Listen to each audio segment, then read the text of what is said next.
May nagtanong sa akin, "Good day po, Boss Rai. Sana po mabasa niyo po itong email ko. Alam ko pong marami ang nanghingi sa inyo ng tulong at opinyon tungkol sa mga OLA. Nakafollow po ako sa inyo sa TikTok account ninyo at nakikita ko po ang mga reklamo ng ibang tao patungkol sa harassment at mga mensahe ng OLA sa kanila. Nakapag-message na din po ako sa inyo last month sa TikTok, kaso di niyo po ata napansin sa dami ng dumudulog sa inyo. Nagkaroon po ako ng all alone na matagal ko nang binabayaran. Halos ilang agent na din ng kanilang kumpanya ang nangako na magbibigay ng certificate of full payment pero wala din pong nakarating sa akin. Last month po, December 2023, ay pinababayad nila ako ng 20k at binigyan ng discount ng bumaba na 17k na binayaran ko po. Umasa po ako na bibigyan nila ako ng full payment certificate pero ending, di rin po natupad dahil di raw tinanggap ng management ang discount na binigay ng abogado na nakipag-coordinate po sa akin na ang pangalan po ay attorney. Chinek ko po ang kanyang identity online pero wala po akong mahanap. Tinry ko din po i-check ang legitimacy niya as abogado sa website ng Supreme Court kung saan nakalagay po ang listahan ng mga abogado pero wala pong lumalabas na pangalan po niya. Gumamit din po sila ng profile picture ng ibang tao at nagpakilala na maniningil nila sa Facebook po. Hanggang ngayon po ay pinagbabayad pa din nila ako pero di po ako nangako ng kahit na anumang amount sa pagbabayad dahil tila niloloko na po nila ako. Hindi po sila nagbibigay na SEC registered business name, address or maski po pangalan ng may-ari ng kumpanya. Ang kumpanya po ay tinatawag na hindi na po available sa Play Store at wala din silang app. Hinanap ko ang kahit na anong detalye nila online pero wala po akong makuha. Gusto ko pong makahingi ng tulong sa pag-check kung legit po ang natanggap kong mensahe mula sa kanila, pati na din po ang demand letter. Ibabahagi ko po ang lahat ng iyan sa inyo kalakip po ng email na ito. Sana po ay matulungan ninyo ako at mabigyan ng tamang ideya sa kung ano po ang dapat kong gawin. Maraming salamat po, Boss Rai. God bless po. Ito po yung mga messages. Ano po? Ma'am, pag hindi ka nag-respond, lalabasan ka na lang warrant of arrest. Wala kang response, lalabas na estafa case, Article 315. Huwag ka mag-message para makiusap. Pati ka-work mo, bukas may message namin. Kinokontak na telephone ng company mo. Mawalan kung mawawalan ka ng trabaho, total ayaw mong magbayad. Official Notice of Demand. Date, February 16, 2024. Address. Dear,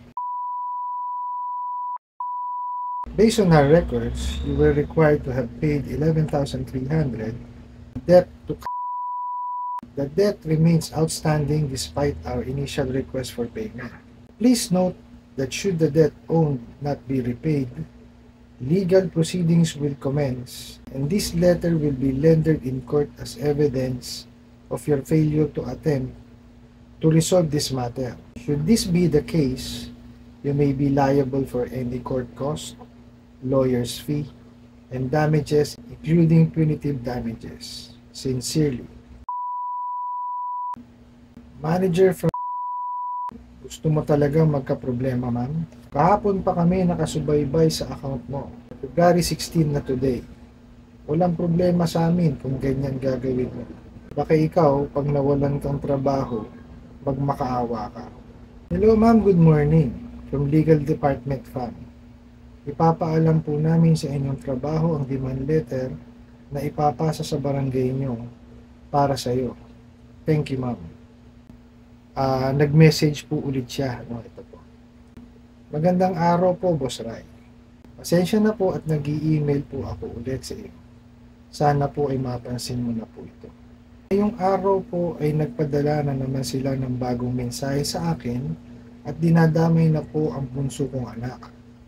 Di ko po mawari kung paano at saan nila nakuha ang pangalan ng anak ko po.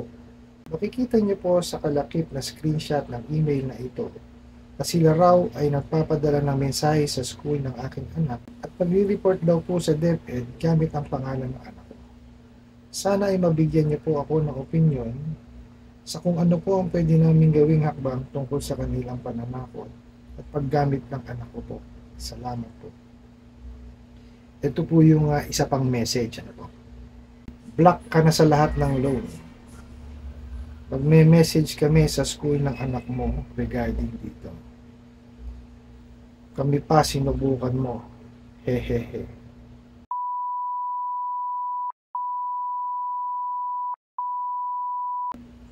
Re-report namin sa DepEd. Grabe ho itong ulan na to, ano? Actually ho, habang binabasa ko tong message na to, uminit ho ang ulo ko. No? Grabe, no? Actually ho, sabi nyo, nakapagbayad na ho kayo at inaantay nyo na lang po yung certificate of full payment. Ngunit, no, sa kasamaang palad, no, pinagbayad pa rin ho kayo na 17,000. Tapos sabi nga nung kanilang hindi daw ho tinanggap ng management yung discount na sinasabi. No? Tapos pinagbabayad pa ho ulit kayo. Okay. Ang payo ko sa inyo, no? Una po is, sana po inaitago ninyo yung proof of payment po ninyo. No? Itabi nyo po yun, screenshot nyo po siya. Tapos po, i-check nyo po yung apps nila. Okay? Kung magkano po talaga yung dapat yung bayaran. Okay?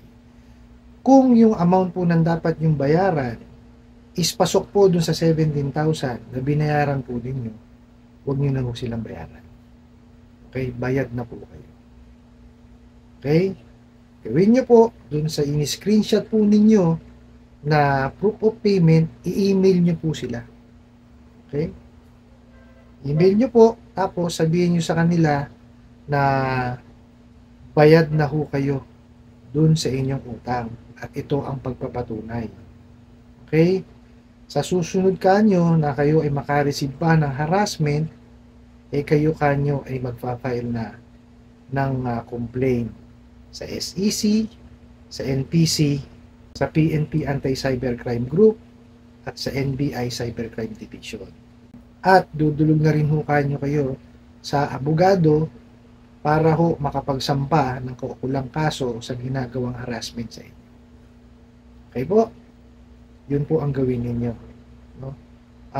Wag ho kayong matakot dito sa mga messages na ito. No? Kasi ho, bayad na ho kayo eh. Niloko na ho kayo eh. Di po ba?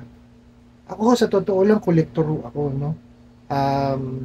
Hindi ko ho kayo, kumbaga, kukonsintihin na wag magbayad. No?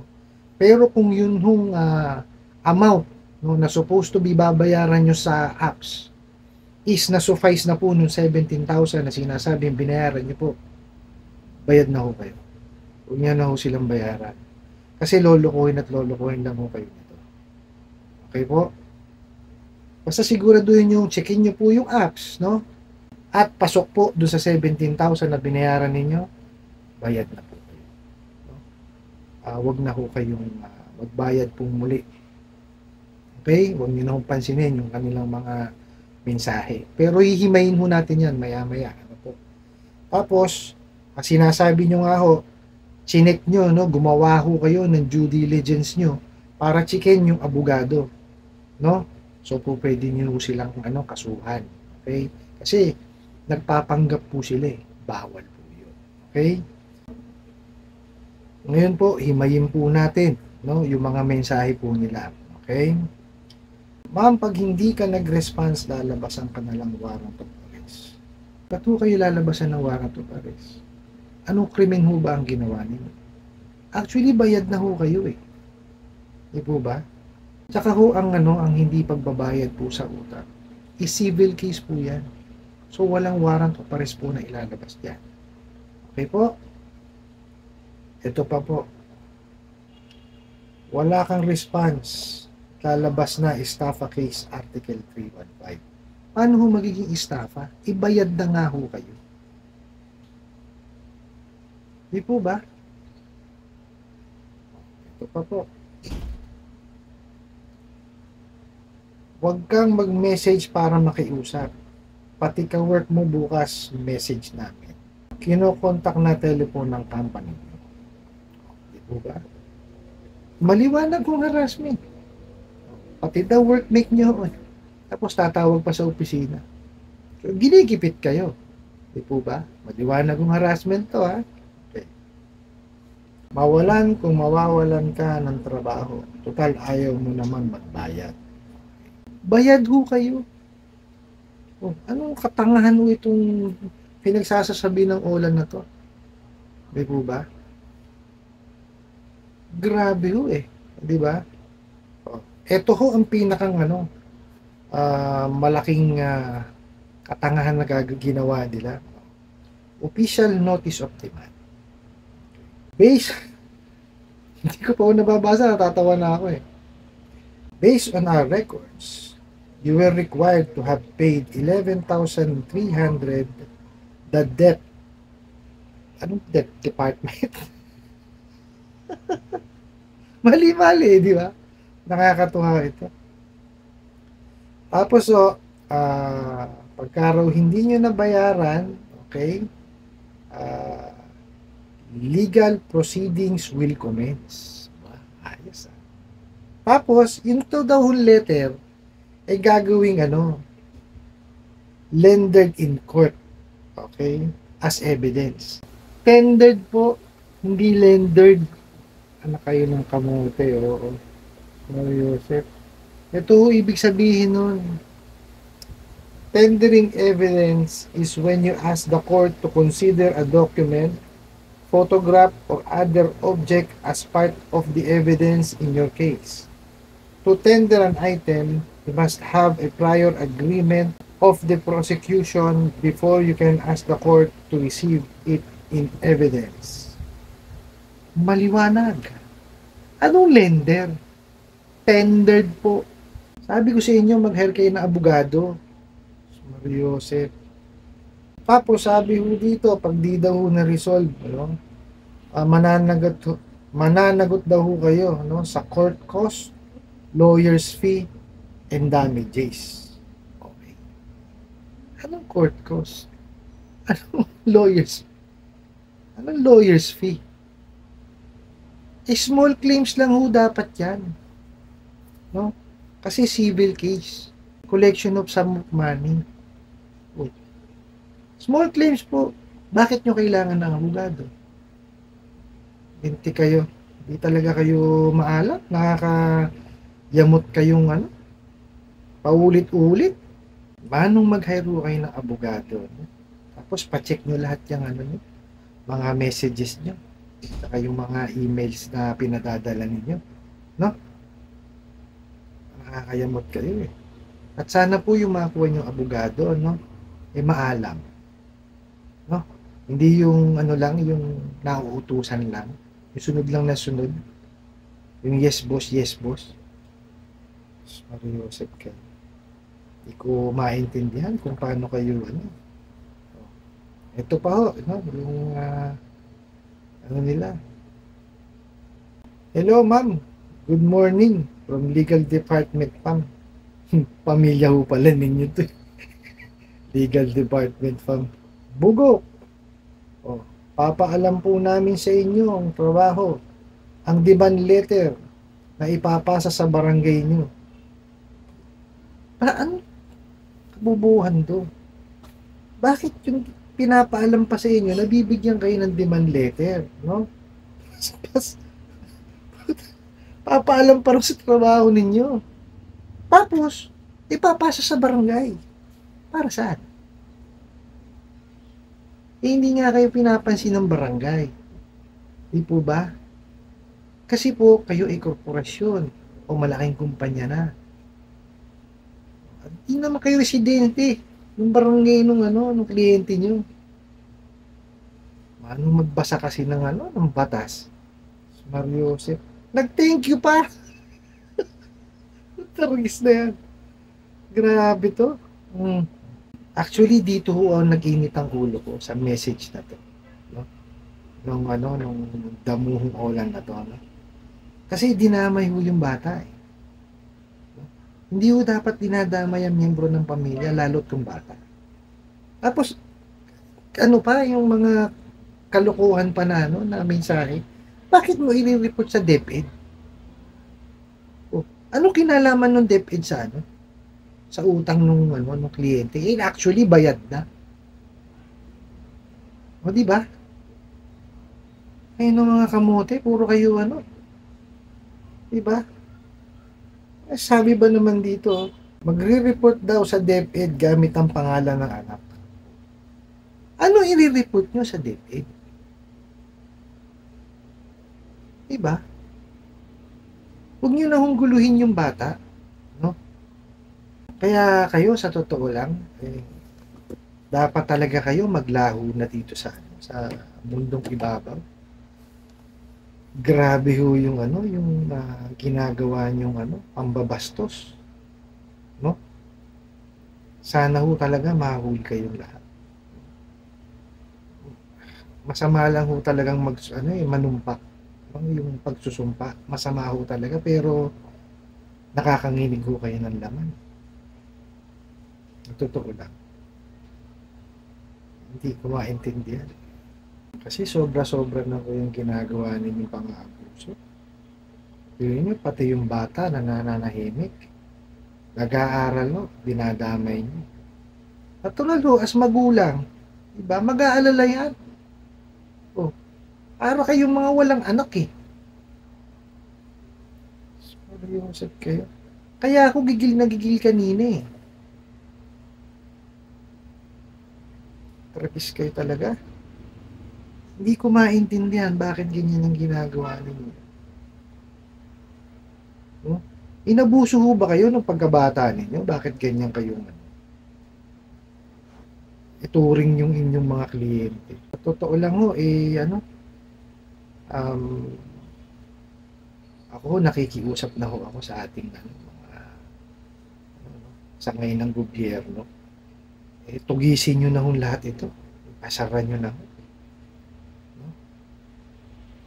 Huwag nyo na hong isipin kung mawawalan ho ng trabaho yung mga damo, kolektor kuno ng mga ulan na yan. Eh, ano eh. Sagad na ho yung ginagawa nilang ano, kawalang yan. No?